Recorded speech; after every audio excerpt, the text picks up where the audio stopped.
Hi అండి, నేను మీ హవీలాని. ఈరోజు గులాబ్ జామున్ చేస్తున్నాను.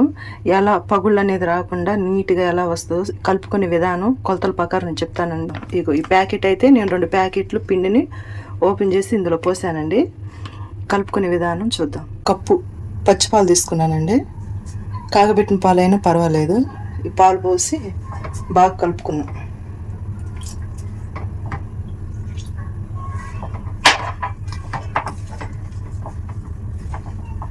గోధుమ పిండి పిసుకున్నట్టు పిసుకాల్సిన అవసరం లేదండి, స్మూత్గానే కలిపి పెట్టుకున్నాను. ఇట్లా ముద్దలాగా, ఇదిగో ఇట్లా అంటే మెత్తగా. ఇది గంట మూత పెట్టి పక్కన నిడిచి పెడదాం. చూద్దామండి.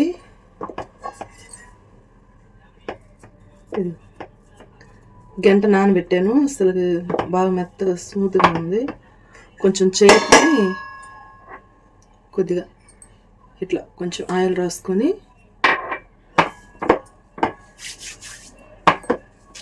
కావాల్సిన వరకు తీసుకొని ఉండలు చేసుకొని స్మూత్గా చేసుకోండి. మీకు ఏ సైజులో కావాలో ఆ సైజులో చేసుకోండి. ఇగో ఈ టైప్లో చేసుకున్నానండి. మీరు ఏ సైజులో కావాలంటే మీరు ఆ సైజులో చేసుకోవచ్చు. నేనైతే ఈ సైజులో చేశాను. ఇట్లా రౌండ్గా పాకం పెట్టుకున్నానండి. పాకానికి గిన్నె పెట్టుకున్నానండి. ఇదిగో నేను కప్పు పంచదార పోసాను, 2 కప్పులు పంచదార.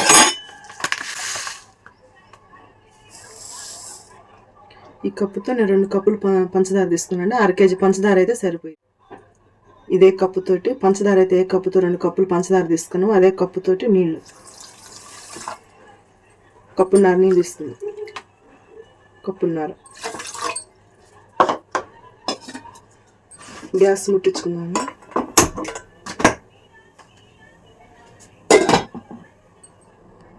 చూద్దామండి. ఇదిగో ఆలుక్కాయలు నేను కొట్టి దీంట్లో వేసుకుంటున్నాను పాకంలో. ఎక్కువసేపు ఏం అవసరం లేదండి, కొంచెం పంచదార కలిపితే చాలు.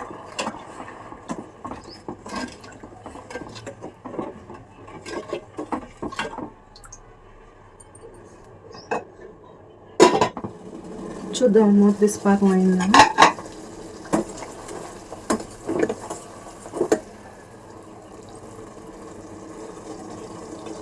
పాకం అయితే రెడీ అయిందండి. చేతికి ఇట్లా జిగుటు వస్తే చాలు.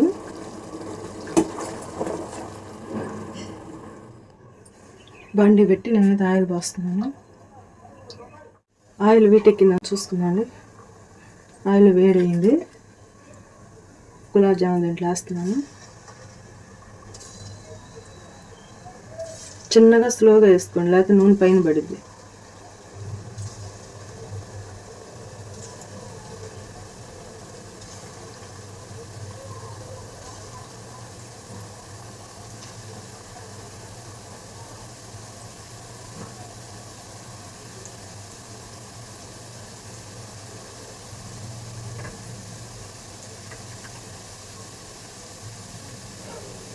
ఒక నిమిషం తర్వాత అలానే వదిలేను. 1 నిమిషం తర్వాత తిప్పాలండి, ఎమ్మటిని తిప్పకూడదు.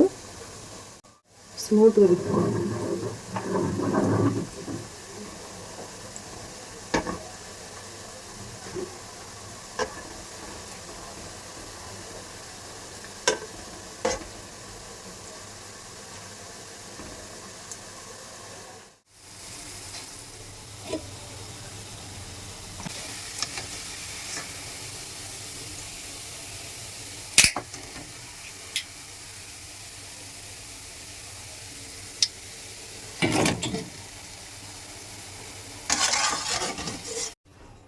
తీసి పాకంలో అయితే వేసానండి.